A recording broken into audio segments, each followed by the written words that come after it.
গ্রামের নাম ছিল সবুজপুর। চারদিকে ঘন জঙ্গল আর মাঝখানে আঁকা বাঁকা মেঠো পথ।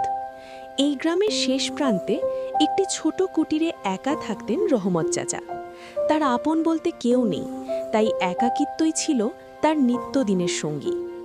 রহমত চাচার অভাবের সংসার চলত বন থেকে কাঠ কেটে বাজারে বিক্রি করে।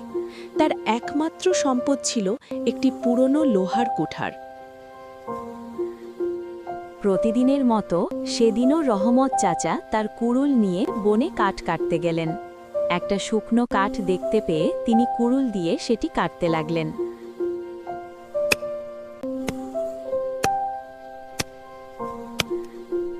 কাঠ কাটতে কাটতে তিনি হঠাৎ দেখতে পেলেন যে বনের মধ্যে দিয়ে এক বৃদ্ধ মানুষ ক্লান্ত হয়ে হেঁটে আসছে।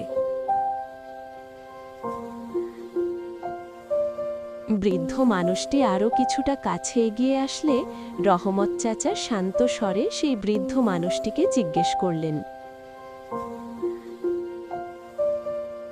কে বাবা আপনি? এই গভীর বনের মধ্যে আপনি একা একা কোথায় যাচ্ছেন?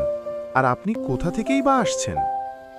আমি খুব ক্লান্ত বাবা। তুমি কি আমাকে কিছু খাবার ও একটু পানি দিতে পারবে? বৃদ্ধ মানুষটির এই কথা শুনে রহমত চাচার খুব দয়া হলো বৃদ্ধ মানুষটির জন্য।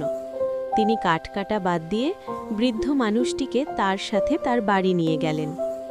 রহমত চাচা বৃদ্ধ মানুষটিকে বললেন, এইখানে বসুন বাবা, আমি আপনার জন্য এক্ষুনি কিছু ফলমূল নিয়ে আসছি। রহমত চাচার কথা মতো বৃদ্ধ মানুষটি সেইখানে বসলেন। সঙ্গে সঙ্গে দয়ালু রহমত চাচা বৃদ্ধ মানুষটির জন্য এক ঝুড়ি ফল নিয়ে আসলেন এবং বৃদ্ধ মানুষটিকে সেই ফলগুলি খেতে দিলেন। বৃদ্ধ মানুষটি তৃপ্তি সহকারে সেই ফলগুলো খেলেন।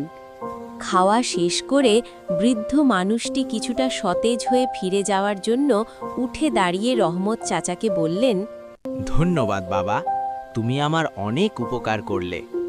বৃদ্ধ মানুষটি তার ব্যাগ থেকে একটি হিরে বের করে রহমত চাচাকে দিলেন।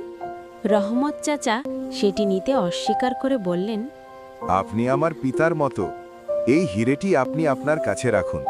বৃদ্ধ মানুষটি জোর করে হিরেটি রহমত চাচার হাতে দিয়ে বললেন, বাবা, এটি আমার পূর্বপুরুষের হিরে।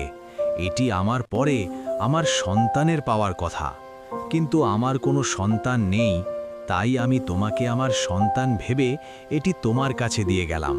তুমি এটি যত্ন করে তোমার কাছে রাখো। এই বলে বৃদ্ধ মানুষটি চলে যেতে লাগলেন। রহমত চাচা হাত নেড়ে তাকে বিদায় জানিয়ে বললেন, এই ছেলের কাছে আবার আসবেন বাবা। বৃদ্ধ মানুষটি চলে গেলে রহমত চাচা সিদ্ধান্ত নিলেন যে সেই হিরেটি চিরকাল তার নিজের কাছে রেখে দেবেন। এরকম সুন্দর সুন্দর বাংলা কার্টুন ভিডিও পেতে আমাদের চ্যানেলটি সাবস্ক্রাইব করুন।